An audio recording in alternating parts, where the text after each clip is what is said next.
नमस्कार, आप देख रहे हैं यूपी 60 न्यूज। देश सवाल पूछ रहा है। आज सवाल ये नहीं कि धर्मांतरण हो रहा है या नहीं, सवाल ये है कि प्यार भी अब शक के कटघरे में क्यों खड़ा है।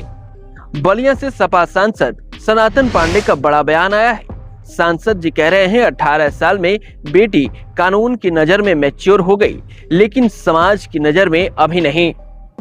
यानी संविधान कहता है बालिग और समाज कहता है अभी सोचने का लाइसेंस बाकी है।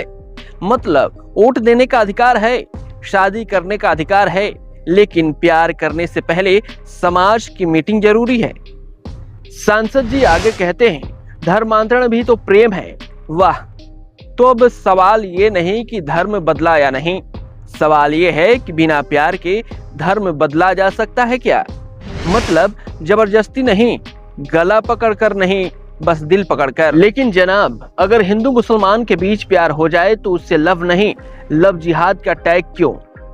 सांसद जी इतिहास में भी झांकते हैं और कहते हैं 400 साल पहले भी हिंदू लड़कियों ने मुस्लिम शासकों से शादी की। अब यहाँ सवाल यह है, अगर उस दौर में भी न्यूज चैनल होते तो ब्रेकिंग चलती। मुगल लव जिहाद एक्सपोज्ड। इतिहास में जो शादी कहलाती थी आज वही षड्यंत्र कहलाती। वक्त बदला, नाम बदले, बस राजनीति वही रही। धर्मांतरण की बात करते हुए सपा सांसद सनातन पांडे याद दिलाते हैं ईसाई मिशनरिया, दलित समाज सुविधाएं और धर्म परिवर्तन। सवाल सीधा है, अगर धर्मांतरण हर जगह हुआ तो फिर निशाने पर सिर्फ एक समुदाय क्यों। क्या नफरत का जीपीएस सिर्फ एक धर्म पर ही काम करता है, बाकी जगह सिग्नल क्यों गायब हो जाता है। और अंत में सबसे बड़ा सियासी तीर छोड़ दिए सांसद जी, बीजेपी का आजादी की लड़ाई में कोई रोल ही नहीं है। अब इस बयान के बाद इतिहासकार जागेंगे, व्हाट्सएप यूनिवर्सिटी एक्टिव होगी और टीवी स्टूडियो में देशभक्ति का तापमान 50 डिग्री के पार चला जाएगा। तो सवाल सीधा सीधा यही है, क्या देश में समस्या धर्मांतरण है या डर की राजनीति। क्या प्यार सच में अपराध है या उसे अपराध बनाया जा रहा है। वो है धर्मांतरण और लव जिहाद को लेकर। सरकार जो है लव जिहाद को बहुत बड़ा अपराध मान रही है और कहीं ना कहीं कार्रवाई भी हो रही है। धर्मांतरण और लव जिहाद को आप किस तरीके से देखते हैं। देखिए भाई, हम आपके सांसद हैं, हम कुछ बोलेंगे तो अच्छी बात को आप चलाएंगे चाहे नहीं चलाएंगे, मेरी कमजोर बात को आप पकड़ लेंगे।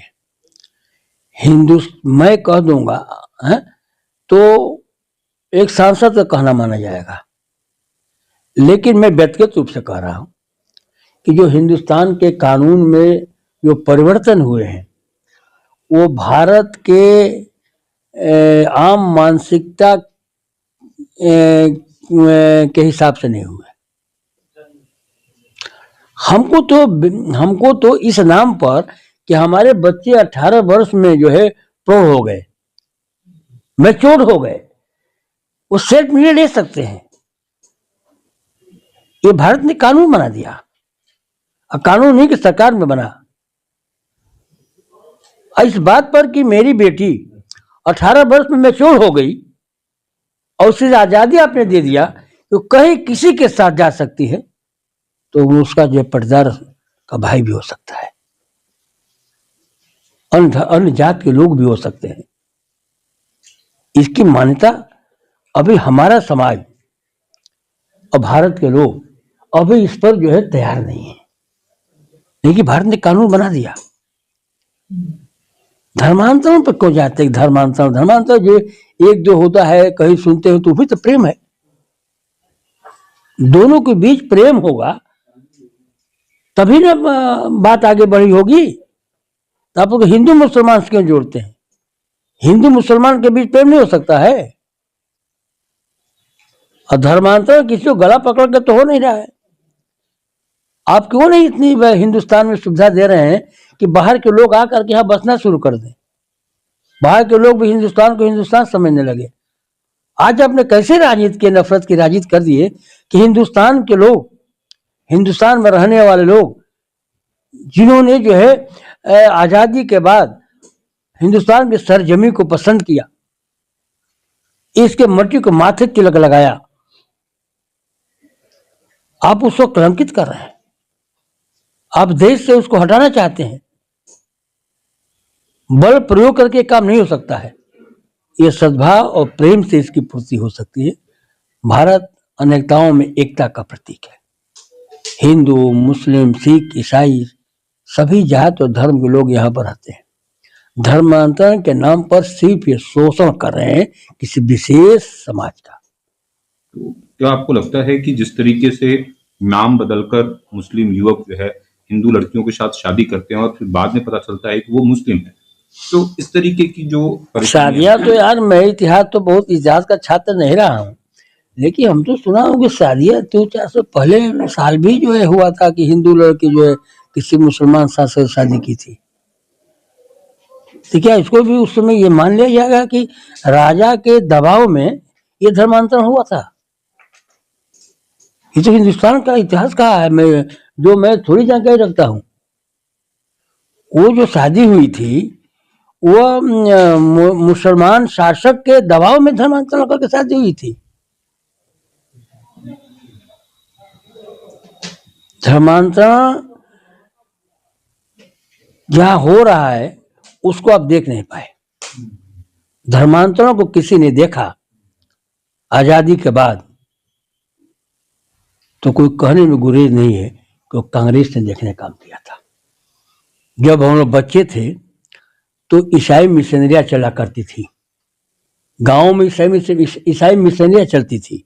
हमारे यहाँ के दलित समाज के लोगों को उनको जो सुख सुविधाओं से लैस किया जाता था, उनको पानी की व्यवस्था तो उनको पानी दिया जाता था, उनको दवाई दी जाती थी, उनको खाने की जो है सामग्री दी जाती थी, उनको मिल्क के पैकेट दिए जाते थे। उस समय जो है तमाम जो है हमारे यहाँ के हिंदू, दलित और अन्य जाति के लोग जो धर्मांतरण के ईसाई बनने काम किए थे। आज भी अगर इसकी जांच करा देंगे तो बहुत गांव ऐसे होंगे जहां वो व्यक्ति दोनों का फायदा लिया हुआ है। लेकिन इसको सिर्फ मुसलमान से क्यों जोड़ लेते हैं? इतनी नफरत क्यों है? भारतीय जनता पार्टी का जो है देश की आजादी में कोई रोल नहीं रहा। भारतीय जनता पार्टी के लोग सत्ता में हैं, एक आदमी के नाम बता दें कि आजादी से पहले इनके संगठन जो नीचा नाम दूसरा कुछ हुआ करता था, एक आदमी अपने प्राणों का आहुति दिया हो,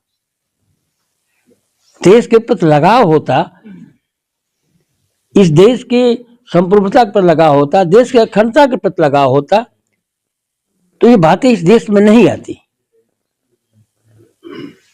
ये जो है इनकी छोटी मानसिकता का द्योतक है, जो इस देश को जात और धर्म के नाम पर बांटना चाहते हैं। मैं तारीफ करता सदन में,